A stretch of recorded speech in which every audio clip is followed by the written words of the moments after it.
Boa noite a vocês. Boa Boa noite, noite. professor. Tamo aí.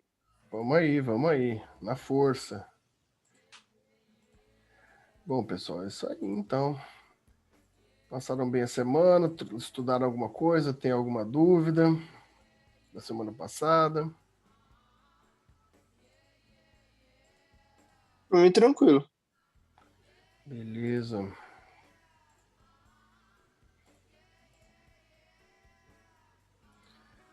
Hoje, Gadamer e a hermenêutica. Cadastrado. Bom, pessoal, então hoje a gente vai continuar nosso diálogo, né, sobre hermenêutica. Hoje é um papo interessante no sentido de que nas duas últimas aulas a gente teve uma introdução à hermenêutica e a gente passou pela origem, né, da hermenêutica, qual seja a ideia da hermenêutica teológica, ou seja, o berço da hermenêutica moderna. Agora a gente já faz uma virada para a hermenêutica filosófica. Então a gente sai dessas raízes da hermenêutica religiosa, teológica, e agora a gente passa para uma tentativa mais específica de ir fazendo a virada para a hermenêutica filosófica e assim chegar na hermenêutica jurídica. Né? Bom, com isso, meus caros,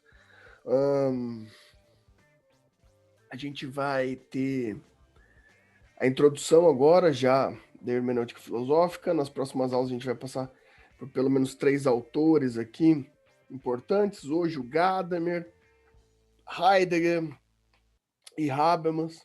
O Habermas já fazendo essa ponte com a hermenêutica do direito, da filosofia do direito. Então hoje a gente vai começar a trabalhar com essa estrutura que a gente vai pensar pelo viés da filosofia da hermenêutica, pela filosofia do direito da hermenêutica. Bom, vocês me ouvem bem? Tudo certo? Podemos começar, né? Cadê aqui que a tela não está aparecendo para eu compartilhar? Aqui. Então vamos voltar para cá.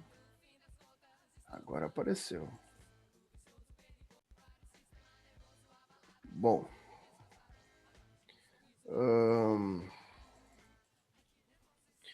Bom, pessoal, então como vocês podem perceber, a gente já faz essa passagem hoje com toda uma delicadeza para que a gente possa ter essa dinâmica, porque, sim, as raízes que a gente aprendeu até a aula passada da hermenêutica teológica, ela vai ter influência muito direta sobre o que a gente vai estudar a partir de agora.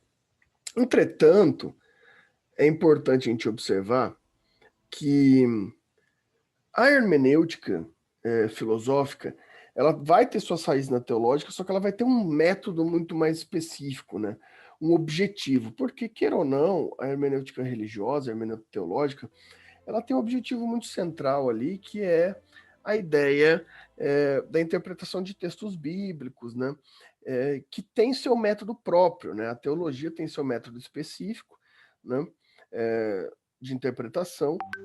Porém, agora a gente tem já com um objetivo diferente, que é um objetivo da estrutura humana, né? O objetivo da estrutura filosófica de pensamento. Né? Sendo que nessa aula a gente vai ter essa experiência com Gadamer, que vai ser um dos primeiros ali a nos trazer uma nova proposta, né? Uma nova proposta dentro da hermenêutica e também dentro da filosofia, né? Bom, o que eu quero dizer com isso, pessoal?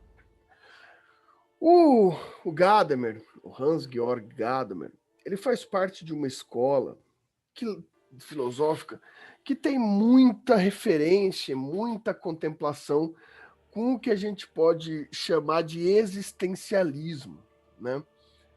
Bom, esse existencialismo, vocês já devem ter ouvido falar, né? Um dos principais nomes do existencialismo talvez que vocês tenham ouvido falar, é o Sartre, né? Apesar de que a gente não vai trabalhar com Sartre aqui. É possível trabalhar com Sartre no direito, sim, mas não é nosso ponto de referência, não é algo que nos interessa para o curso nesse momento. Mas esse movimento existencialista, ele vai ter um papel importante ao tentar resgatar a hermenêutica dentro da filosofia pelos seguintes motivos, né, meus caros? O existencialismo, ele nasce com uma tentativa de recolocação do sujeito no centro do pensamento. Né? Do sujeito não mais como um sujeito hipotético, não mais como um sujeito de observação. Né? Ou seja, não mais como aquilo que a gente pode trazer sobre a estrutura que desde os iluministas imperava, principalmente depois de Kant e Hegel, né? Que se imperava a ideia da filosofia racionalista fenomenológica. Né? A gente já discutiu em algum momento o que é essa fenomenologia, né? Mas basicamente, pessoal, esse racionalismo fenomenológico, ele tinha essa ideia de um afastamento estrutural do sujeito, ele afastava o do sujeito, né? O pensador, o observador se afastava do indivíduo e observava esse indivíduo como uma relação hipotética de julgamento. Então, a pessoa, o indivíduo, ele não era tratado, ele não era observado na filosofia como um sujeito subjetivo, né? Mas sim como um objeto de observação. Então, o racionalismo ele tinha essa proposta de tentar dissecar pelo método científico, principalmente pelo método cartesiano, as relações da racionalidade humana. E para isso tinha esse afastamento do sujeito. E o existencialismo, por sua vez, ele tem esse projeto de combater, vamos dizer assim, o racionalismo fenomenológico da seguinte forma: trazendo de volta o sujeito, a subjetivação do sujeito, para o centro do debate acadêmico, para o centro do debate filosófico. Né? Então, em vez de se afastar do sujeito para observar esse sujeito como uma peça metodológica, né, como uma metodologia de objeto e observador, né, esse existencialismo ele trazia a proposta de centralização do sujeito, né, a própria ideia do ser. Né? A gente vai, quando estiver estudando Heidegger, a gente vai trabalhar muito com essa palavra, com essa ideia do ser. Né? E bem, com isso, né, pessoal, a gente tem que também fazer alguns apontamentos, porque apesar, perdão, no que pese a gente dizer aqui que o existencialismo tentou trazer de volta para o centro do pensamento filosófico o sujeito subjetivado. O que eu quero dizer com o sujeito subjetivado?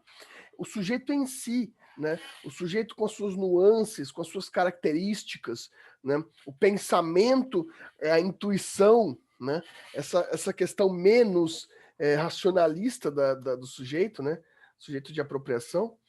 Porém, também a gente tem que pontuar e ponderar que a escola existencialista ela deriva muito da escola trágica, né? Principalmente do que aquilo que a gente pode chamar de escola nihilista. Talvez você já tenha ouvido falar do nihilismo, né? Nihilo, né? Que vem do nihilismo, nihilo, ou seja, o nada, né? Essa filosofia do nada, que vem lá, talvez com um dos seus maiores nomes sendo Schopenhauer.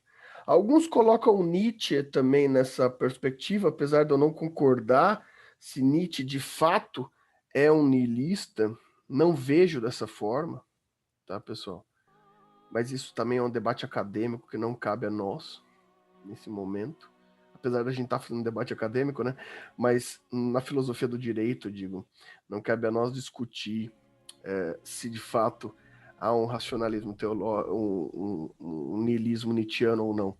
Mas essa escola trágica, principalmente a partir do Schopenhauer, ela tem essa ideia da finitude do homem, né?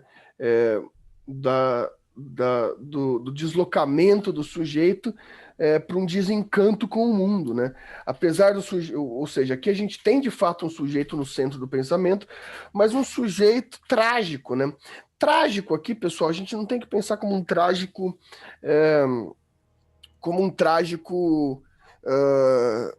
romântico, ou seja, como um trágico teatral, né? Mas aqui trágico como um espaço de finitude, né? Se vocês... O Roberto Machado é um autor que eu recomendo muito, um brasileiro, né? Que estuda Nietzsche como poucos. O Roberto Machado tem várias obras falando sobre essa consistência do trágico, né? Sobre o que é essa tragédia, porque aqui, mais do que o niilismo, cumpre a nós discutir esse trágico, né? E a gente já vai ver o que é esse trágico. Só um segundinho que eu vou abrir a janela aqui, porque abafou depois dessa chuva.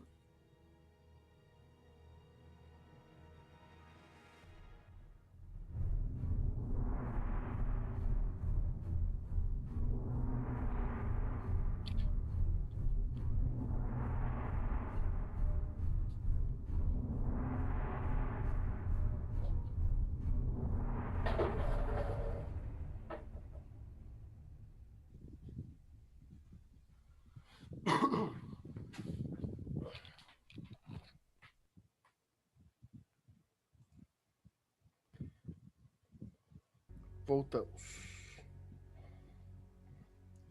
Bom,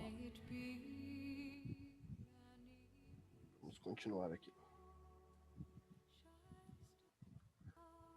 Bom, pessoal. Então, essa ideia da tragédia, né? Dessa tragédia, até vou fazer uma citação para vocês aqui, para que a gente talvez possa entender melhor o que seja essa tragédia. Ah, entrou mais gente aqui, agora que eu estou vendo aqui. Só chegou um pouquinho atrasado, mas chegou. Assim que é bom. Né? Aqui, ó. Olha, eu cito para vocês aqui um trecho do Roberto Machado, tá? Em que o Machado diz o seguinte, abre aspas, então começa a citação. O motivo é que, enquanto a metafísica é incapaz de expressar o mundo em sua tragicidade, pela prevalência que concede à verdade em detrimento da ilusão, ou pela posição que estabelece entre essência e aparência, na arte da experiência da verdade, se faz indissoluvelmente ligada à beleza, que é uma ilusão. Uma aparência, enquanto espírito científico, a crença na penetrabilidade da natureza e na virtude panaceia do saber. Acredita que o pensamento, seguindo o fio da causalidade, pode conhecer o ser em seus abismos mais longínquos, até mesmo de corrigi-lo e curar a ferida da existência. A experiência trágica, com sua música e seu mito, é capaz de justificar a existência do pior dos mundos, transfigurando. Bom, pessoal, vamos tentar entender junto, então, o que seria essa tragédia, essa tragicidade, vamos dizer assim, né? Diferente do racionalismo e da metafísica, aqui, como o Roberto Machado está colocando para a gente conseguir entender aonde a gente vai chegar com Gadamer, a ideia da tragédia está muito ligada a uma questão estética do sujeito, né? Ou seja, a estética aqui representada como essa aparência como reveladora da essência, né?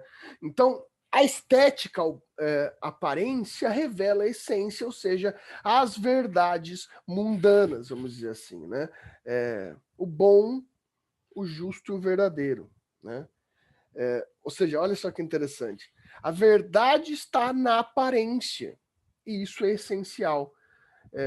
Eu acho que essa relação que a gente está fazendo aqui, ela nos faz pensar muito claramente que a tragédia aqui, ela não se apresenta como uma expressão da tristeza, da melancolia, mas sim da revelação de uma transvaloração do sujeito, em que esse sujeito é finito em si mesmo, a finitude do sujeito nele mesmo, e nesse sentido, esse sujeito ele passa a ser um sujeito centro da própria vida.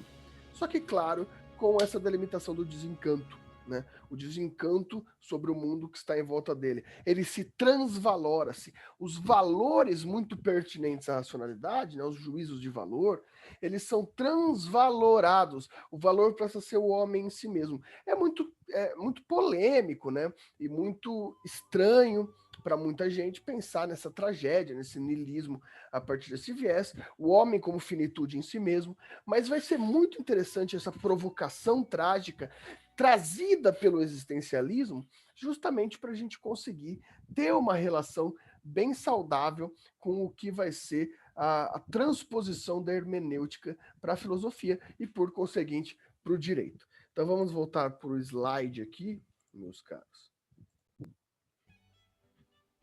Acho que vocês estão vendo o slide aí, né?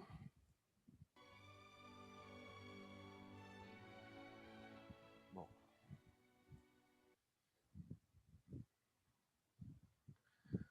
Tá. Com essa escola trágica, pessoal, com essa ideia da tragédia, da escola trágica, a gente passa então agora a ter, em substituição, né, a racionalidade, que é epistemológica, que é uma ciência do objeto, do conhecimento do objeto, a gente vai passar por uma ideia chamada ontologia. Ou seja, a ciência do existencialismo agora ela vai focar no ser, nessa imensidão das razões do indivíduo como ele mesmo. Ou seja, um sujeito infinito na sua própria finitude da existência. Né? Para quê? Para que a gente possa expandir o sujeito, fazer uma expansão do sujeito para que ele possa ser mais do que um mero corpo. Né? Então a gente não vai pensar numa racionalidade universal, no universalismo, né, num a priori, como a gente viu lá no Kant. A gente não vai pensar nessas relações específicas. Mas, ao contrário, a gente vai pensar em relações do próprio ser e sua expansão mental, existencial. Né? O sujeito, para que ele se torne já na sua finitude e na sua incapacidade de se relacionar com o mundo, para além do próprio mundo, né? Aqui a gente está pensando, e é até, vamos dizer assim, contraditório, mas também curioso dizer que a hermenêutica começa na hermenêutica teológica e o existencialismo resgata a hermenêutica. O existencialismo é primordialmente uma linha filosófica ateia, né? Onde não tem nada além do próprio homem, né? Do próprio sujeito em si. Mesmo as outras pessoas não são, né? Então as outras pessoas não só são nossa própria perspectiva das outras pessoas dentro do existencialismo. Então, o objetivo é expandir o próprio sujeito. Então, a gente sai de uma metafísica que considera um plano espiritual divino para a gente chegar num sujeito fechado em si mesmo, só que com o objetivo de expandir esse sujeito fechado, né? Esse que é a questão do existencialismo. E para isso, né, já que a gente não quer um universalismo, do método racionalista e uma expansão do sujeito quanto a ele mesmo, a hermenêutica traz já no pensamento lá da hermenêutica teológica, é resgatado justamente para que esse sujeito seja muito mais do que sua própria interpretação mundana, do que a própria finitude da sua racionalidade. Né? Que ele consiga se transpor para uma existência muito maior do que a dele mesmo. Certo? Bom, alguma questão até aqui?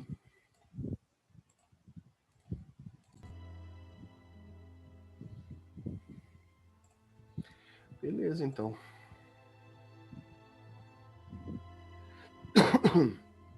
Voltamos, então.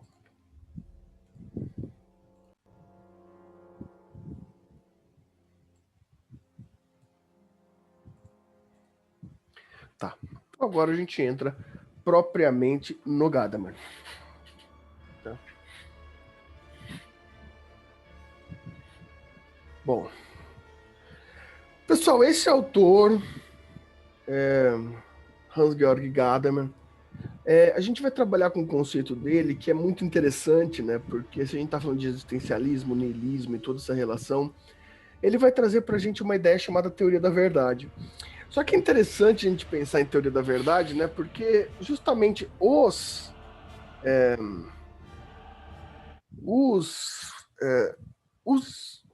existencialistas e por assim em diante vão ser combatentes da ideia de uma verdade absoluta, de uma verdade universal, como do método kantiano, né? Mas sim, o Gadamer, a gente vai ver que interessante que vai ser ele trabalhar com a ideia da verdade. Por quê?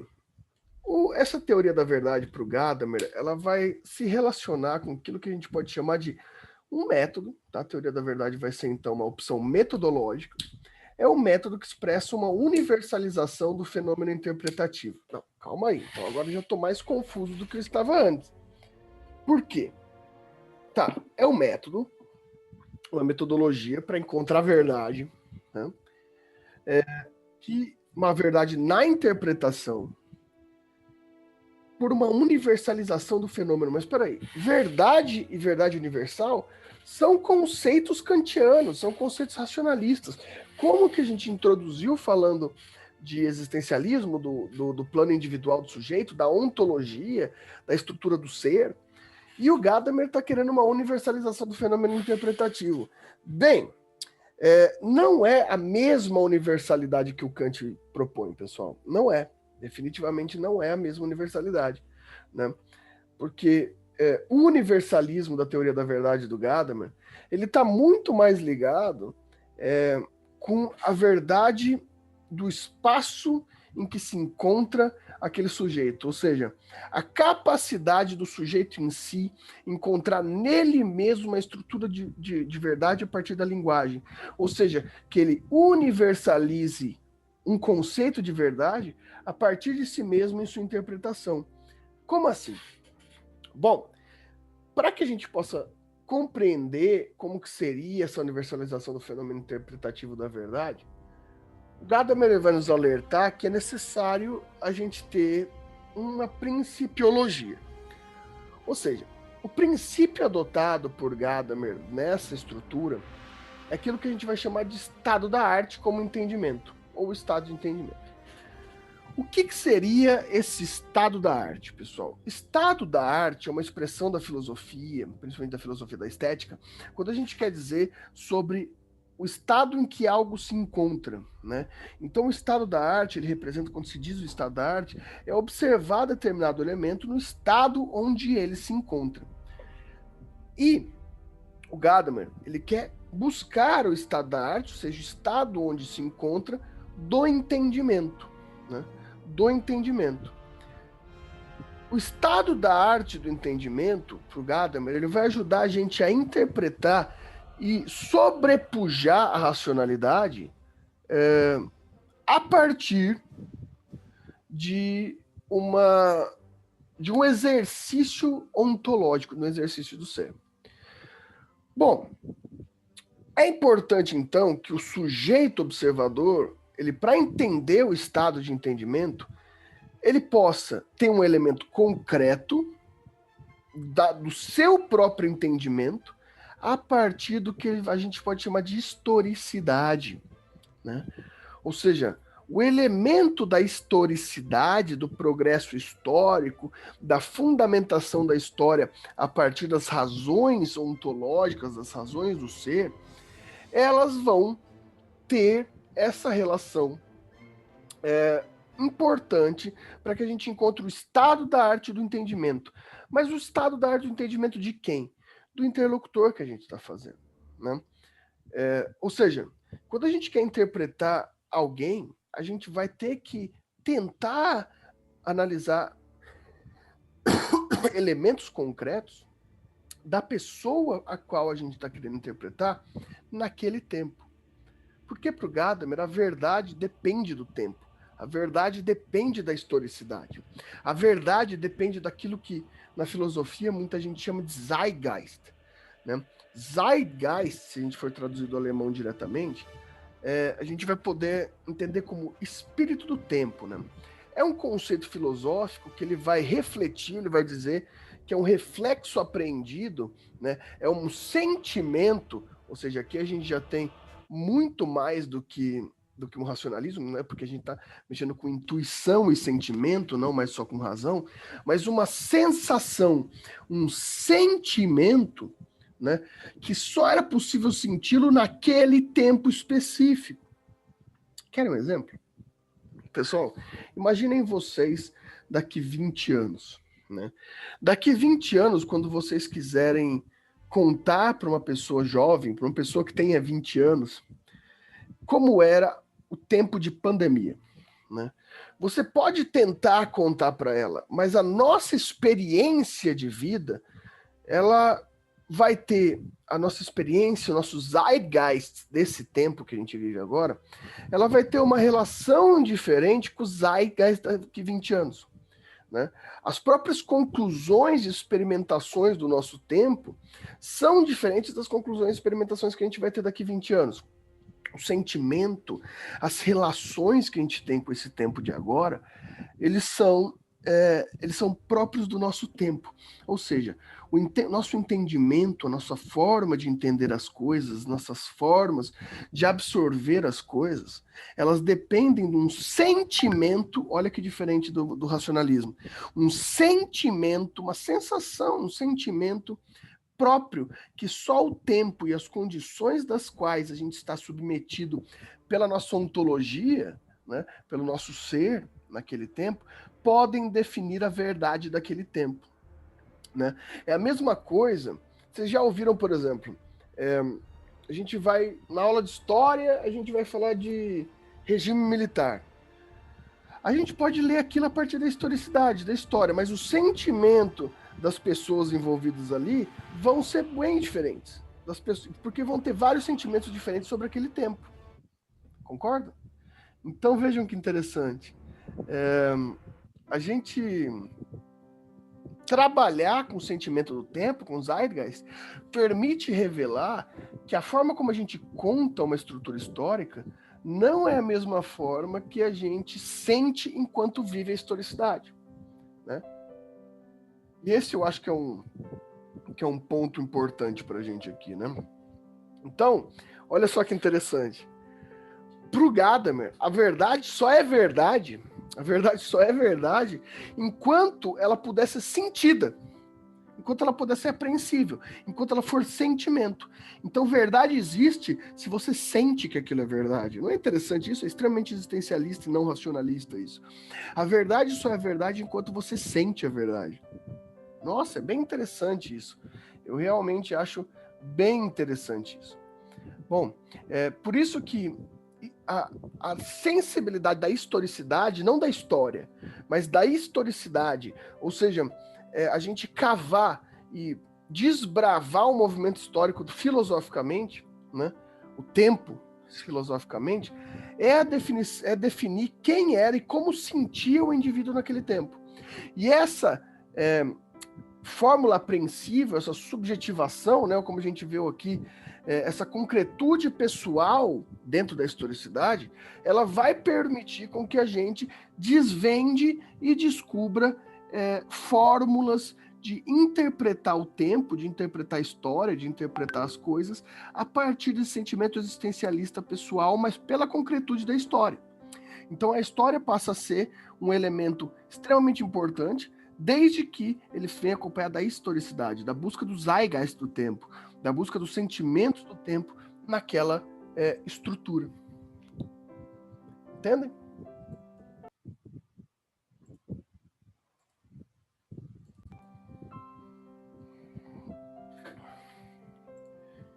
Isso aí.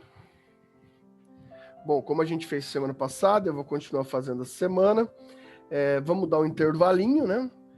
Depois que a gente passa da primeira metade da aula, a gente dá um pequeno intervalo para que vocês bebam água, para que eu não fique falando o tempo todo, vocês possam pensar em dúvidas e a gente volte daqui a pouco. Então, 20 horas e 10 minutos, retornamos, fazemos a chamada e continuamos a segunda metade das aulas.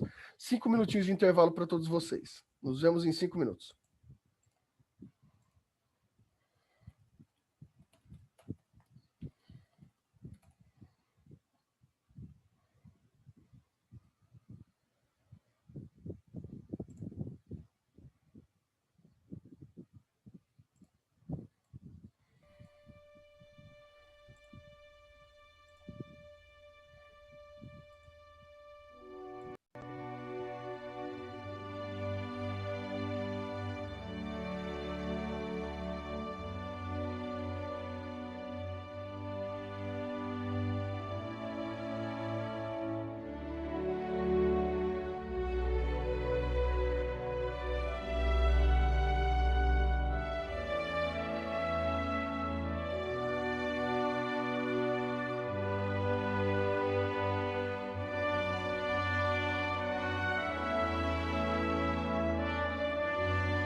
Bom, eu vou fazendo a chamada aqui, tá? Daí, se vocês quiserem fazer perguntas, podem ir fazendo enquanto eu faço a chamadinha aqui de vocês, tá? Eu vou vendo pela listinha aí do lado, tá? O Agatha não tá aí, o Alessandro não está aí. O Alessandro está aí, desculpe, é o Ailton que não tá aí. Tô aí, professor. O André não tá aí. Kleber também não. Clotilde está. Débora não. Emily não. O Everton está. A Gabriela não. O João Henrique não. Caliane também não. Matheus está. Maiara não. Renato. Rodrigo está. Rosilane. Salvar.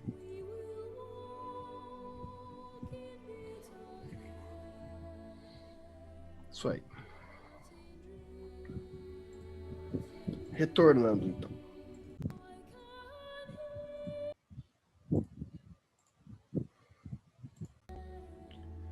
Bom, pessoal, vamos lá. Então, prosseguindo, para a gente entender essa ideia da historicidade. Deixa eu mudar essa câmera de lugar.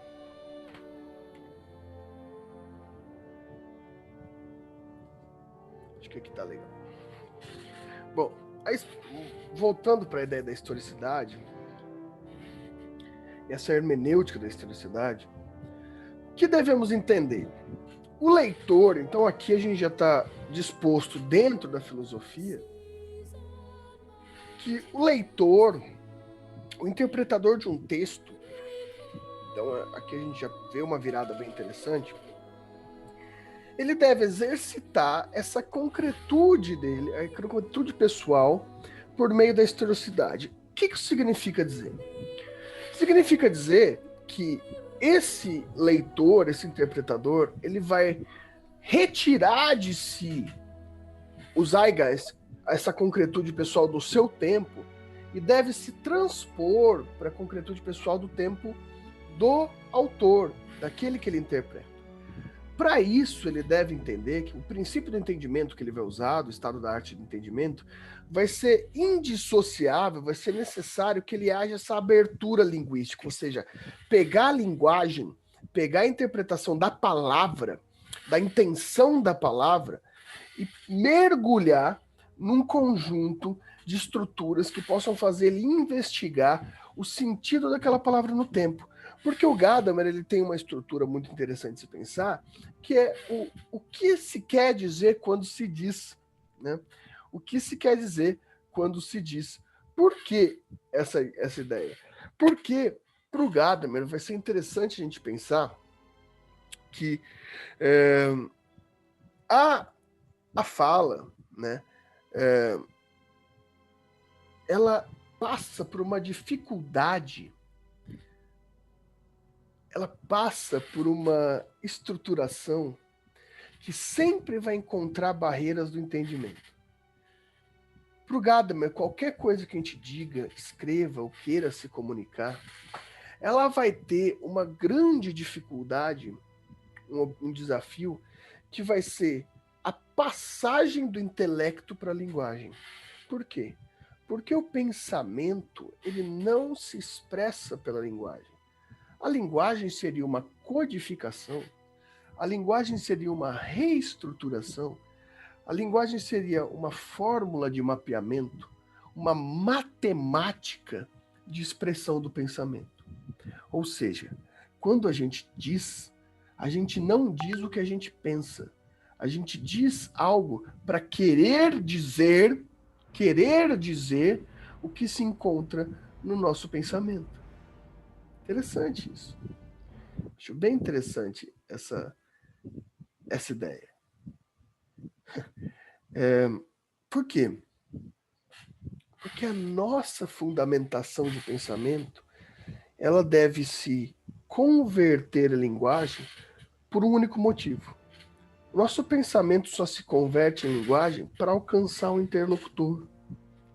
Ou seja, a gente não fala para a gente mesmo, a gente fala para o outro. Tudo que a gente fala é uma realização específica do que a gente acha que o outro deve entender. Então a gente não diz o que a gente pensa, a gente diz o que seria mais acessível para o pensamento do interlocutor.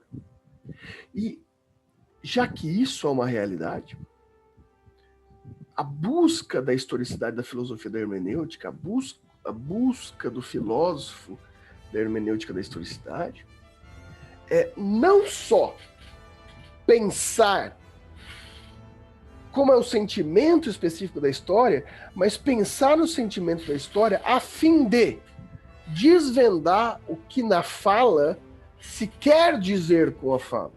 Ou seja, é uma busca de uma intenção do sujeito. E isso só é possível não por racionalidade, não por método, mas por apropriação de sentimento do tempo, né? Por uma idiosincrasia, por uma apropriação do sentimento do tempo e uma busca da expansão do sujeito, porque só o sujeito que sente. É uma busca da expansão do sujeito até que esse sujeito possa refletir a sua intenção ao dizer. Né? Porque a linguagem em si, para o Gadamer, compreende justamente uma incapacidade de entendimento da linguagem. Porque a existência é finita, a intelectualidade é finita. Só que a forma do ser, que é o portador da intelectualidade, é infinita. Ou seja, a linguagem é uma mácula na comunicação, porque ela é limitada, ela é a representação da existência do ser. Então a investigação do que se quer dizer quando se diz é uma investigação que compreende o estudo da palavra, o estudo do sentimento da historicidade do tempo e a concretude do sujeito, ou seja, até onde aquele sujeito pode ir. E é o desafio gadameriano da experiência é se prostrar e se colocar como um investigador, não do fato, mas do sujeito. E é aí que tem um grande desafio do hermeneuta. O hermeneuta não entende o texto. O hermeneuta, ele não está preocupado com o texto.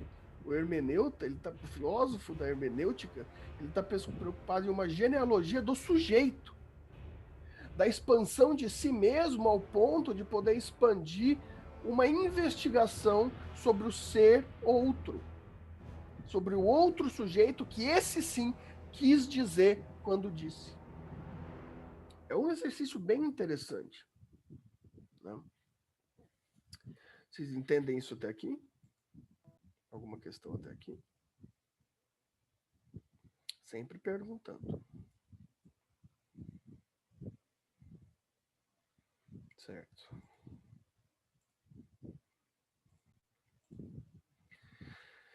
Então, a gente tem que começar a enfrentar os obstáculos da linguagem, né? Os obstáculos da linguagem. Para o Gadamer é muito claro que é muito mais fácil retornar um passado do que retornar ao presente. Por que retornar ao presente? Porque a nossa dificuldade em interpretação, talvez ela não esteja na filosofia antiga, mas esteja na filosofia do nosso próprio tempo. Então aqui a gente tem um segundo objetivo. O sujeito hermeneuta, ele nunca vai ser capaz de ampliação da sua própria linguagem, dessa abertura linguística do próprio ser, se ele não se der conta do problema que ele tem na abertura do seu ser enquanto ele mesmo. Porque o sujeito interpretador, ele naturalmente está preso no nosso zeitgeist, no nosso tempo. E o nosso tempo é o tempo do rompimento linguístico. É o tempo em que é mais difícil a interpretação. Então, como eu, sujeito do tempo moderno, sujeito odierno, vou ser capaz de reinterpretar o zeitgeist de outro tempo, sendo que a minha linguagem atual já me dificulta a possibilidade de interpretação do agora. E os motivos para isso é o que o Gadamer vai investigar como a tecnologia e reprodutividade técnica. O tempo atual é o pior tempo da interpretação. Ah, mas eu não vou precisar interpretar a atualidade. Vai, porque você vai precisar se interpretar antes de interpretar a coisa. E o tempo atual é a morte da linguagem. O tempo atual é a morte da linguagem justamente porque a tecnologia e a reprodutividade técnica, elas criam um padrão, certo? Hoje, todas as nossas relações socioculturais, socioafetivas, elas estão imbuídas sobre os aspectos da tecnologia. E a tecnologia é padronizada, né? É uma linguagem matemática, uma linguagem de programação, uma linguagem matemática, a linguagem do marketing, do padrão. O marketing, ele busca um padrão, um nicho. A sociabilidade digital, as redes sociais, procuram um algoritmo de padronização. O padrão, ele é a morte da linguagem justamente porque ela torna uniforme, ela uniformaliza pela mecanização e pela setorização a nossa capacidade de entendimento das coisas, né? E justamente por que o Gadamer falando no século XX, né? Pela ultra especialização, pela tecnocracia e pelo utilitarismo, né? Hoje nós somos ultra especializados. Você aí é formando em direito e depois você vai fazer uma especialização, sei lá, em direito previdenciário. Daí no mestrado você vai fazer, você vai ficar mestre numa área específica de direito previdenciário, no doutorado numa específica da específica. Daí você vai ser genial numa área muito específica. Ou seja, você vai ser uma ferramenta útil de setorização técnica. E isso impede justamente essa abertura do ser, essa abertura da linguagem, essa abertura cognitiva. Perdão. Só que o Gadamer é do século XX. Então a gente vai ter que analisar também aquilo que o Gadamer não viu, para poder entender ele no tempo dele. A gente vai ter que usar hermenêutica gadameriana no próprio Gadamer, a partir da reflexão do que é o século XXI. Que além de especializado, tecnocrata e utilitário, agora a gente tem amplitude do conhecimento. Então a gente tem muito conhecimento ultra especializado. Basicamente, a gente tem pela sociedade da informação e a tecnologia da informação um grande vômito cultural e intelectual e a nossa incapacidade de abertura técnica que não seja dentro das nossas próprias subseções. Ou seja, a gente sabe tudo sem saber nada. A gente tem toda uma amplitude de conhecimento sem a capacidade de ampliar a cognição. É aí que mora o problema. O problema não é a generalização de conhecimentos, mas a incapacidade de abertura de cognição, porque você é um ultra especializado, porque eu sou um ultra especializado.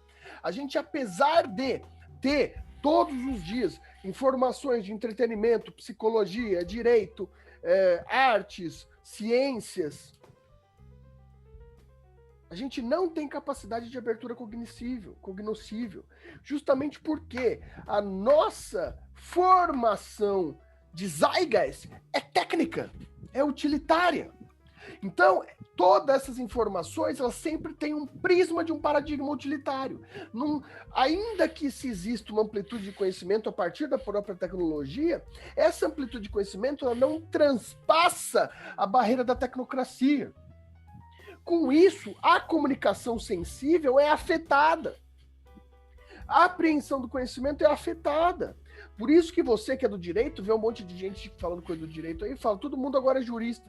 Todo mundo tem que pensar isso ao mesmo tempo, justamente porque a nossa reflexão sobre os conhecimentos que nós somos bombardeados todos os dias, elas são limitadas pelo utilitarismo tecnocrata ao qual você está submetido no seu Zeitgeist. Essa é a grande relação. Né? Então a apreensão do conhecimento é limitada. Apesar do conhecimento ser muito amplo, a apreensão dele é limitada pela tecnocracia. Então, primeiro, a gente tem que ter uma abertura dos horizontes do conhecimento linguístico dentro da nossa própria tecnocracia, ou seja, superar a nossa especialização como condição de vivência, de observação, para a gente poder fazer um método gadameriano.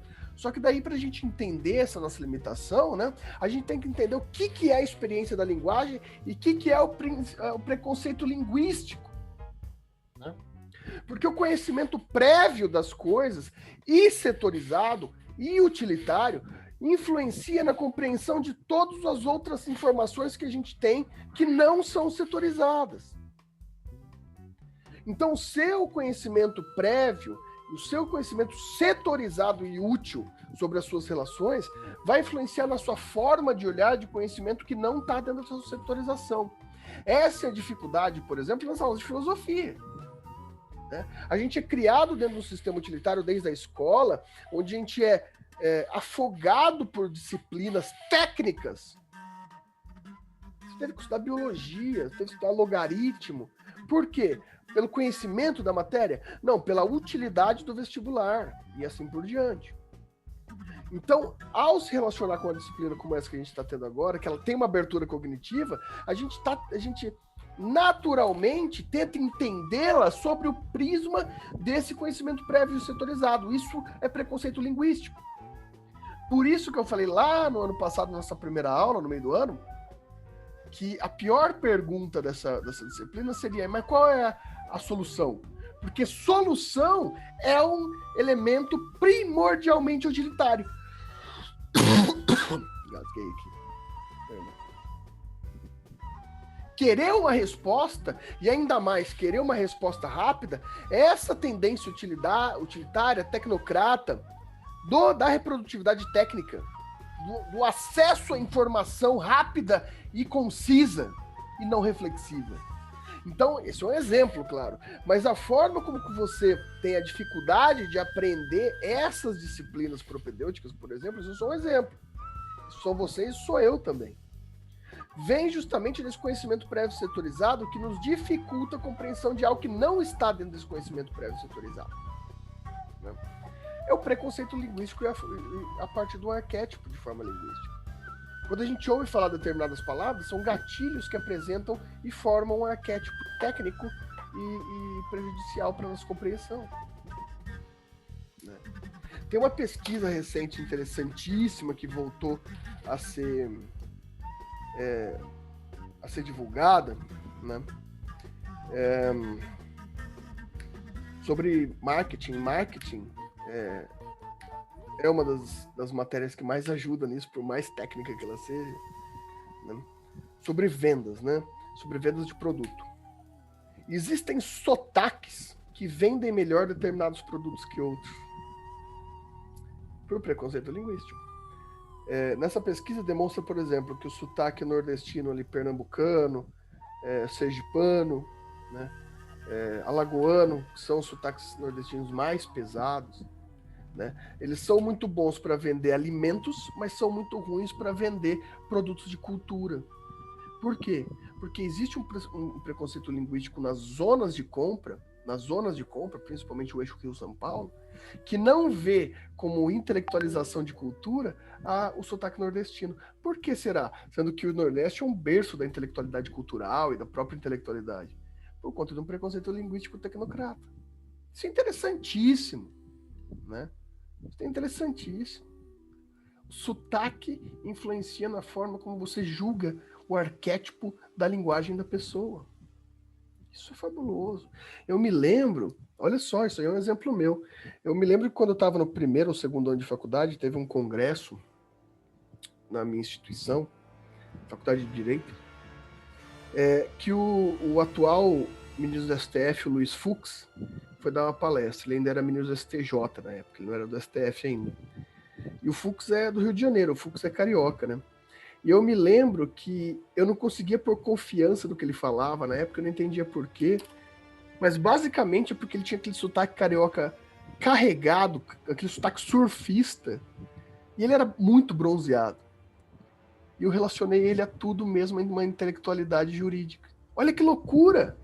O preconceito linguístico se exercendo, uma xenofobia linguística, exatamente. Terrível isso. Sem a capacidade de ampliar essa experiência do preconceito linguístico, a gente não consegue interpretar, né? Porque isso vem da experiência da vivência.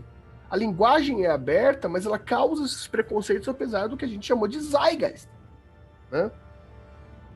Por isso que essas adaptações da vivência colocam em risco o entendimento. E o que essa filosofia da hermenêutica propõe é que a gente possa desconstruir e ampliar esses horizontes de informação a ponto de a gente ampliar nossa estrutura linguística como uma linguística aberta para que a gente seja capaz de entender qualquer outro texto. Pelo existencialismo hermenêutico, você é incapaz, eu sou incapaz de entender qualquer coisa enquanto persistir a incapacidade de abertura linguística no tempo presente, quanto mais em outro texto passado. Né? Ou seja, é uma estrutura bem interessante. E aí, pessoal, dúvidas? Tá aqui?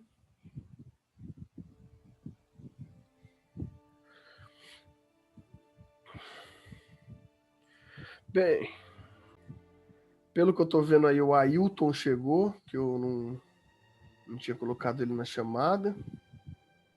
Professor, eu acho que eu estava fora da sala na hora da chamada. Tranquilo, já coloquei aqui. Mais alguém estava fora quando eu fiz chamada?